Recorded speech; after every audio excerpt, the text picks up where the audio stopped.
Hello, I'm Barbara Stocking and I'm the Chief Executive of Oxfam. You might wonder what Oxfam is doing at Davos because we're concerned about poor people.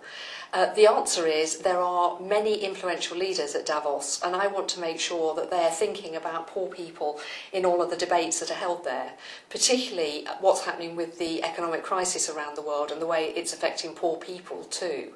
And the second message I want to get across is how important this year is for climate change. The big negotiations are on at the end of the year, and poor people are already very deeply affected by climate change, so I want to bring in that message too.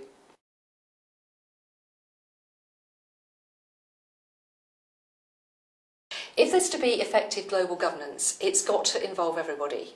At the moment, there are so many meetings where it's only the rich countries that are present, and often it's actually rich men from rich countries that are present. We have to spread that out so that all people across the world have a stake in global governance.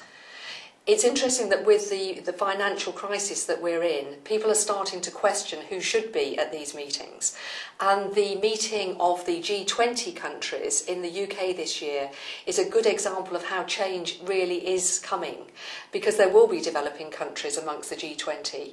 We're worried, though, that there does need to be more representation from the least developed countries, perhaps by having the African Union present there as well.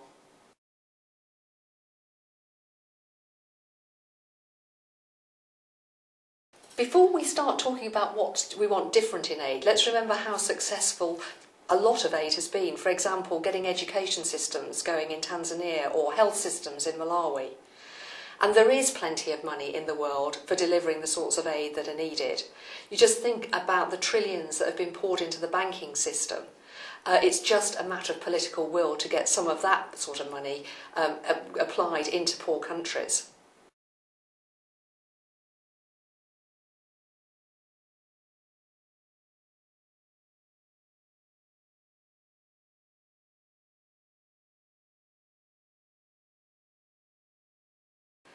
Now, if aid is going to be effective in the future, it really matters that it starts from the countries concerned. They have to have good plans, whether it's for agriculture or health systems. With those plans, then donor governments can actually put money into those plans, whether it's on a sector basis or by budget support, if the governments can really show how that money flows through. But another point I want to make is about money for climate change, and that simply cannot come from aid. It has to come separately through different mechanisms, perhaps through versions of carbon trading. The key there, though, is that the people who have caused climate change through the pollution that's been generated in the world have to be the people that pay. This is not a gift. This is not about aid. This is what the polluter has to pay to the countries that have been affected.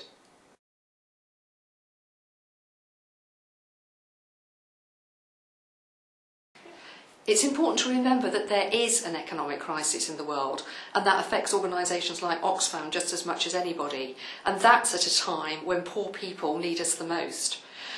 We're very concerned that aid levels will go down for poor countries, but we already know that remittances back to those countries from people working outside are declining dramatically now. But even though there are those problems, it is a moment of opportunity, and the moment of opportunity is about understanding that free markets do not work for the good of humanity overall.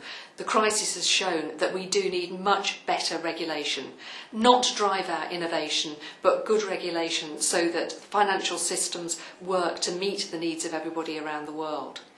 We know there'll have to be some stimulus packages. We just hope they just won't be based on the greedy consumerism of the past. We need to think about it in new ways to get the economy serving the world and not us being as slaves to the economy.